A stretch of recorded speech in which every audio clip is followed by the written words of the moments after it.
These stories are like old friends. Their lives radiate from the screen like prophets of the past. They were teachers, but not in a classroom. Instead, they taught about life to those around them who cared to listen, and I was their student.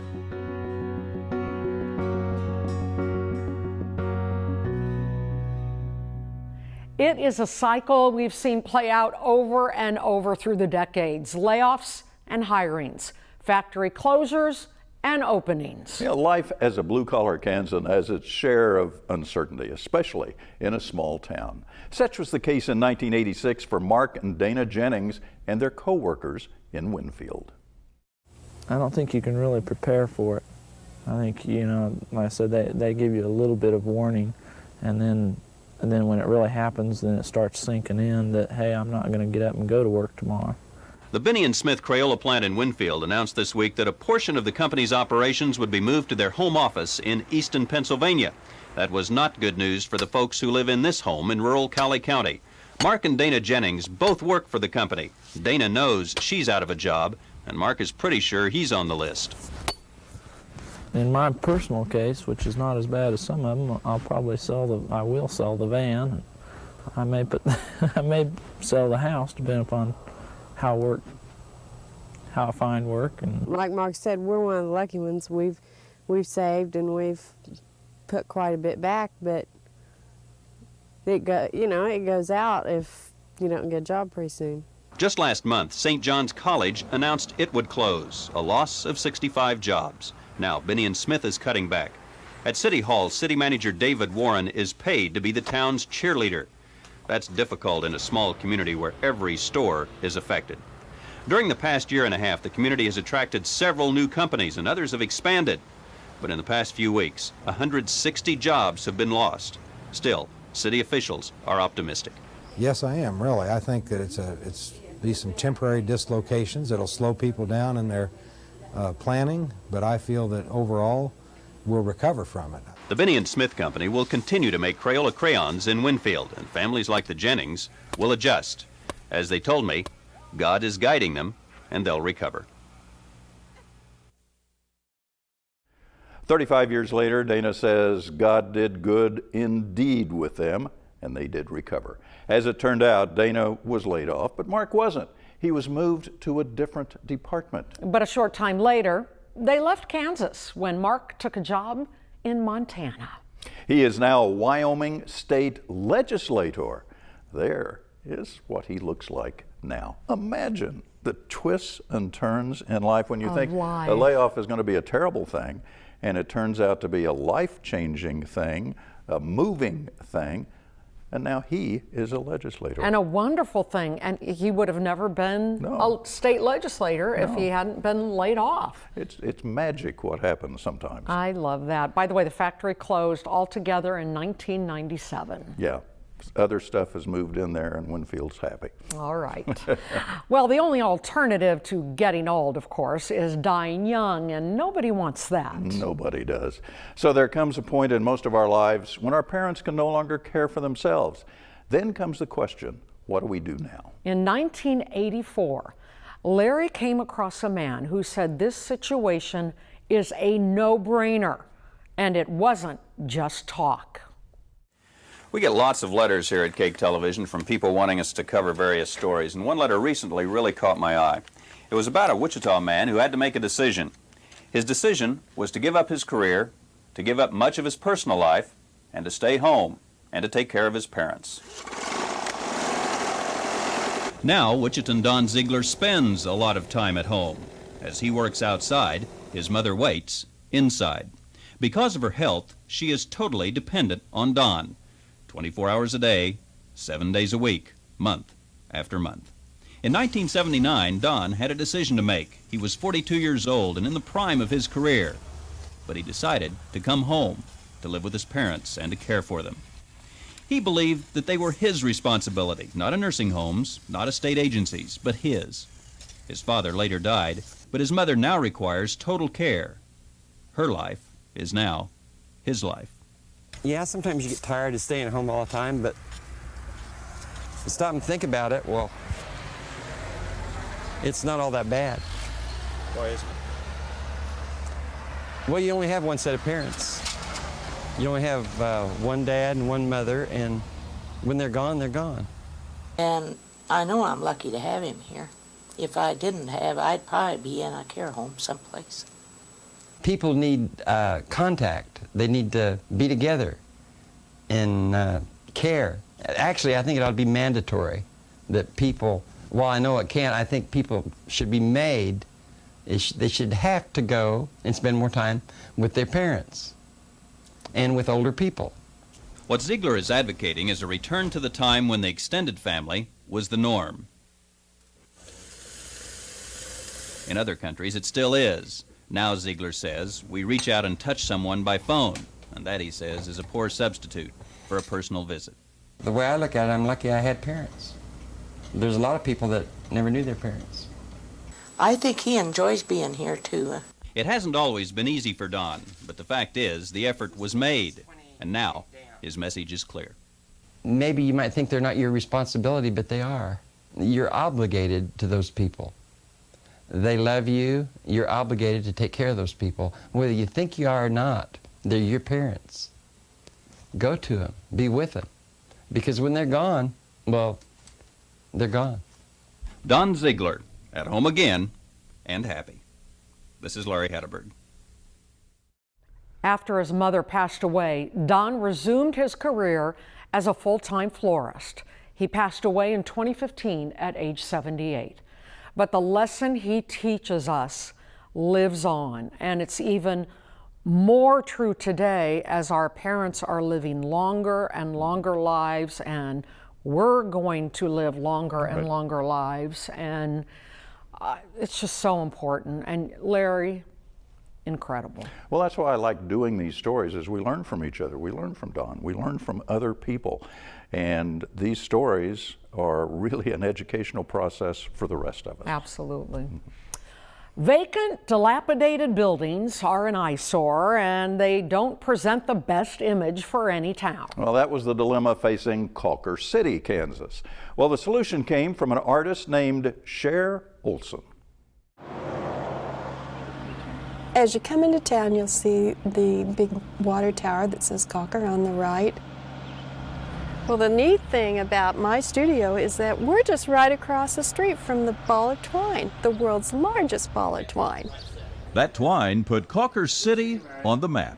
But a few years ago, as now, vacant buildings became pigeon roosts. Well, Cher and others had an idea. We thought that maybe it'd just be nice to cover up those windows with something very beautiful, like the masterpieces of art. So Cher painted over 50 pictures, then added something else. In each one, she placed a ball of twine. Well, we needed to connect. It worked perfectly. So for the past few years, the pictures have stood as part of the town's tourist attraction. It's been really appreciated by the tourists from around the world. It's just been a real pleasure doing this project, and I'm so glad it was appreciated by so many. In her own right, Cher Olson is a gifted artist. My artwork is a realism thing. Most of it's realistic. I describe it as colorful. I do a lot of landscapes. Her artwork is everywhere, especially here in her studio, where scenes from the Kansas landscape are a testament to her roots. We've got some beautiful hills in the area. Of course, the changing seasons that we have here are just gorgeous. She loves to paint outside on good days, stretching herself and her art in a continuous search to satisfy that creative urge. I love it. This is the way I want to spend my life. But in a small town, art can sometimes create controversy. Well, it did. This picture, representing Michelangelo's David, had to be taken down from one of the window displays. It really kind of surprised me that someone would come up with that thought. The original David is nude, but Cher strategically placed, you guessed it, a ball of twine on her David. There was no question. The ball of twine was going to go right where it went. I didn't want to offend anyone. Now understand that Cher is also the wife of the Methodist minister. So I did did decide to take it down. But we sure get a good laugh out of this. Living and laughing in a small Kansas town. I have found my niche in life, and I am happy. Now, originally, 40 of Cher's paintings were on display, and since 2008, a number of the old buildings there have, of course, been torn down. But about 20 of the paintings are still in place all along what they call the Twine Walk through downtown Cawker City. And Susan, I know you know, Cawker City is known as having the largest ball of twine in the world, you know, and if you're a Kansan, you have to go there and see this, you know, because everybody's going to ask you about it. You know, I've never been, and it's on my list of things to do. But what really encourages me and makes me very, very happy is you see posts from all over the country saying, when I went through Kansas, I had to make a stop at the biggest ball of twine in Cawker City, Kansas. That's right. It put Kansas on the map, really. Okay. We're more than KU basketball, right? Exactly. All right. More than 60 years ago, a single incident changed Larry Panning's life. Yeah, a sinkhole appeared that swallowed up nearly 5 acres of his family's property. Now, through the years, Larry documented with still pictures to show how that sinkhole has kept growing. With aging Kodachrome slides telling the story, Larry Panning remembers the day this sinkhole formed in his family's field. Well, my dad and I happened to be in the farmstead yard at the time it fell in, and we noticed a column of dirt flying up in the air, which looked just like Old Faithful. It was the result of an oil well drilling operation gone bad. And so we drove out to the site, and it blew off dirt again and blew it around my dad and I, and we decided that was close enough. We left. Today, at first glance, the crater east of Ellenwood looks like a small lake complete with trees and wildlife. I told my family, I said, this is going to be an albatross around my kids' necks when they inherit this. This black and white was the first one that I took from the air. As you can see, the sinkhole is nice and level, nice flat ground. All derricks in the background with the city of Ellenwood up here. Back at that sinkhole today, it is a place of calm and quiet, at least on the surface. It's just a nice little farm pond to go fishing in. But when you know the history, how this thing was created, and the potential of recreating an additional cave-in, then yes, that's the danger part. That danger part is still there. Take a look at these fences that were installed years ago. Well, now they too are sinking as the underground salt deposits are dissolved away. Little by little, that sinkhole continues to widen and grow. 17 years ago, the Soil Conservation Service measured what was happening. They did it again last month. And in those 17 years, the northeast corner of the fence had dropped an additional 4.5 feet. But the lake created by the sinkhole has been a magnet for wildlife. Larry has documented eagles and other wildlife as they enjoy the lake, dismissive of its origin or its future. Knowing that it caved in so fast without any warning, who's to say that cannot happen again? Years ago, that enlarging sinkhole forced Larry to move his family out of this rural home and into town. Now with 5 children, 12 grandchildren, and 16 great-grandchildren, he says he's fortunate because they are all healthy. And that makes a lucky man. I don't know what will happen in the future. And that's what scares you. Well, that was 2009, and the sinkhole continues to grow. Larry says it's now about 70 feet deep, and it covers about 7 acres. You know, those things are scary to me. They are. You know, and when they open up on your property, I mean, it's a scary thing. I mean, what if you'd been standing there?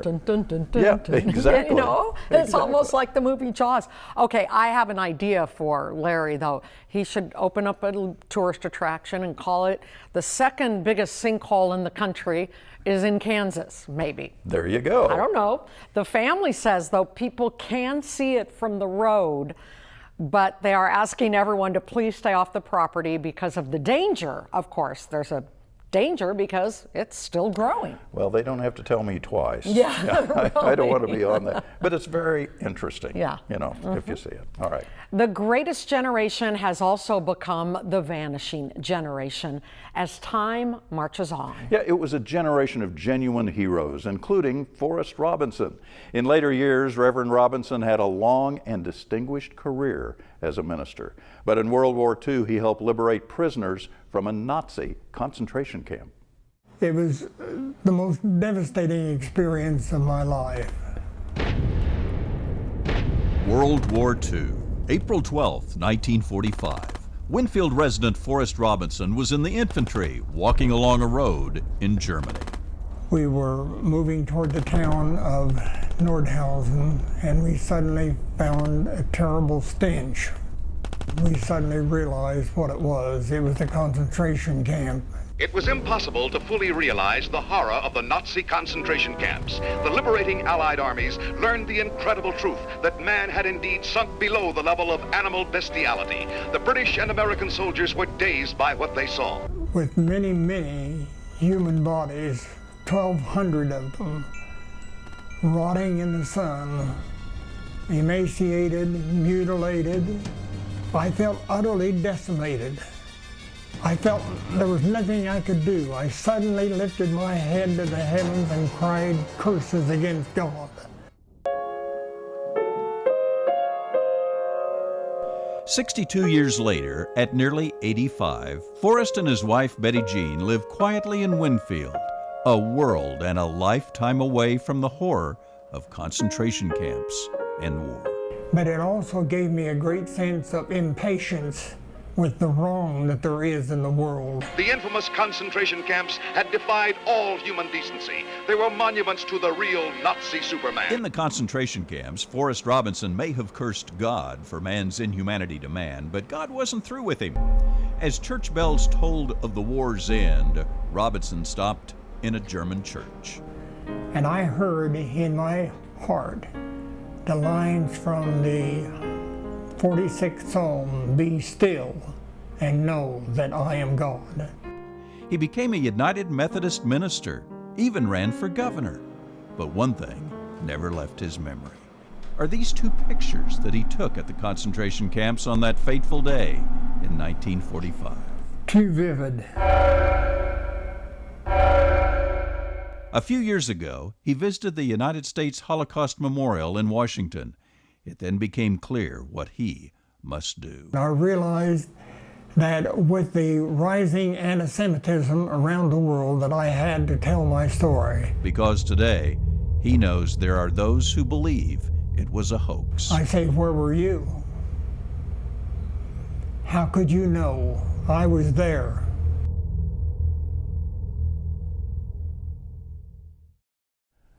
Forrest was dedicated to making sure younger generations knew about the horrors of the Holocaust. His obituary says Forrest gave a total of 111 presentations to groups all across the country during his life. Unbelievable. Yeah. People like that leave a mark forever and ever, and he changed so many people's lives. Thank you, Forrest. He, by the way, died in 2012 at the age of 89. And guess what else? What? He was the minister who married Judy and me. That's not true. I kid you not. Are you kidding? I kid you not. 1965, we were married by the Reverend Forrest Robinson. Oh, Larry, I'm going to cry. I love that story. We had no idea of his background back then. You didn't? No idea. He was the minister of Judy's church back then. And I had no idea of his background. We didn't learn about that until he started giving those presentations. Much later, and then Yep. whoa. Yeah, it's amazing. I love that, Larry. He was a great guy, a super guy. God bless him. Yep. Well, you've heard that one man's junk is another man's treasure, but the man in this next story would admit that sometimes junk is just junk. Yeah, sometimes. It was his job to figure out which was which. This story from 1985. It's a beautiful flags blowing out here in this Kansas breeze. You watch that when it goes up there. Out here, things move if they're not fastened down. That lets people know we're open, we're here, we're Americans. Harold Jake Jacobson owns Poor Kate's Antique Shop near the Sedgwick-Harvey County line on Old 81 Highway. And if you were casting a movie for an antique dealer, Jake, with his wry sense of humor, would be perfect. We call that the view from the castle. A castle, it's not. But Jake's store contains, not in any particular order, antiques, junk, and what some call just stuff. You get something that looks like a piece of junk and you wash it up and turns out to be pretty good. Of course, most times it is a piece of junk when you get it washed, too. We have a lot of summer items, you know. Some are good and some are bad. If you don't like it, you shouldn't be in it. Jake's in it because he likes people. Most of them are real nice. Some won't talk. Those are the ones that worry you, the ones that won't talk to you. Jake's wife gets after him a little for keeping the place so messy. Actually, though, that's part of its charm. A man just has to find the right time to clean. We always plan to clean up, but like in the summertime, it's too hot. We say we'll wait till it's cooler. Then when it gets cooler, it's too cold, so we never get anything straightened up. Next time you're in Jake's shop, you'll see all sorts of neat stuff. And while you're there, ask to see his pipe-smoking duck. I had two of them. One of them flew away. Beak was broken off. We had to do something. And cigarettes are not good for ducks. So we put a pipe in his mouth. That duck and that horse are priceless. What I mean by priceless, nobody will ever give anything for them. This old homestead where the antiques are displayed has been in Jake's family for a long time. Yeah, it's over 100 years. This probably about the end of it. I don't think anybody wants it but us. Well, there's all sorts of things that line Jake's property, and they're all of use to someone. But Jake's purpose now is to have fun. If you didn't, it'd be a bore. It'd be the biggest bore in the world. It's really beautiful. You know, in the spring and the fall, you know, forget about the junk. It's just, the air is good and it's just beautiful to wander around out here. Harold Jake Jacobson. He's having fun. This is Larry Hatteberg. Now, Jake lived another 21 years. He passed away in 2006 at age 98. And sometime before he gave up the antique business, he auctioned everything off. Here's what that old house he used for a store looks like today. No more Jake, no more customers, just a crumbling old shell, probably full of ghosts. You know, it's the thing we hate to think about. Time moves on. And the lives we live now, 1,000 years from now, will this be just a crumbling thing? Will our house even exist? Probably not. No, our house won't exist, but Hatteberg's people will be in the clouds. So somewhere in we the hope it's in the cloud. Right? Exactly. Wouldn't it be? Remembering people who made a difference, like Jake. Absolutely. All right, we're going to close the show with another noteworthy life that would be long forgotten were it not for these few minutes of video. I love this story again. Her name was Frida Keck. I interviewed her in 1982. You want this? Here. Now go get it. Bring it here. Bring it over here. Come on, Mickey. 81-year-old Frida Keck lives with her dog Mickey, some cats, and many, many blessings. So I talk to Mickey. I talk to him. But Mickey is like a person, really. Frida has lived in this old farmhouse on the edge of Auburn, Kansas for 41 years, but it hasn't always been this quiet. For 29 years, she was a foster mother for over 60 children. The Kecks had one son of their own, adopted 2 more, and 57 others called her mom, at least for a while. The children are grown and gone, and her husband died a few years ago. I do my dishes and stand here and do dishes and watch Buddy. That's the horse. And of course, when we used to, those buildings, that's what I hate, those old buildings out there.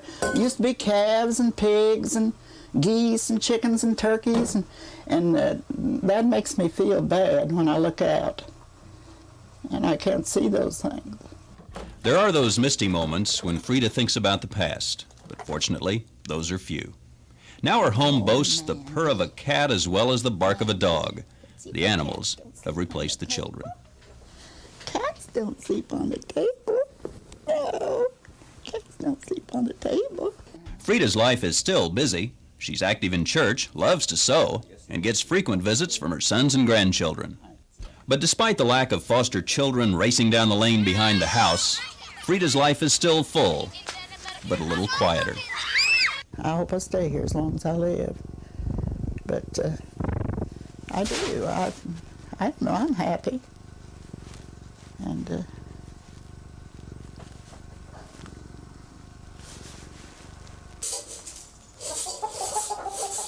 the chickens know when I get this can that has Milo in it. They know. Come, chickies, come on. Come on. My son says, do they make any money? And I said, no.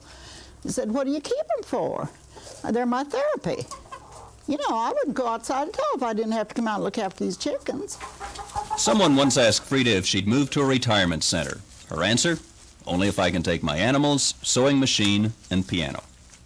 So Frida still lives at home. This is Larry Hatteberg. Well, Frida lived another 15 years. She passed away at age 96. But you know, being foster parent to those 60 children, unbelievable. In her later years, those 60 children would send her cards on her birthday. They'd stop by at Christmas. Many of them, if they could get away, they'd be around her Thanksgiving table in her house. They always remembered her because she made such a difference in their life. She saved many of those 60 children. She saved them. Yep. 60 children. Yep. I mean, we know about the foster system. Yeah. She saved 60 kids' lives. Exactly. And their kids, and their kids, you know? Right. And we just have, thank you very much, Frida. And I guess in her later years when she looked out at all those houses, and so she was kind of sad that there were no more children there anymore, but. Right under her kitchen window was a kid's swing. Yeah. And she would look at that swing, and I watched her look out that window. You know, where she washed the dishes, she could look out that window, and there's that little swing set. And she would see in her mind those kids swinging back and forth. It loved her. Now you're gonna make me cry. God okay. Bless her. Okay, those stories are windows back in time. There is no other show like this on TV. Thank you so much, Larry. It's always my pleasure. I love seeing these stories again. It's great. Hatteberg's People, kpts.org is our email address. And until next time, I'm Larry Hatteberg. I'm Susan Peters. Thank you for watching. We're going to see you again soon.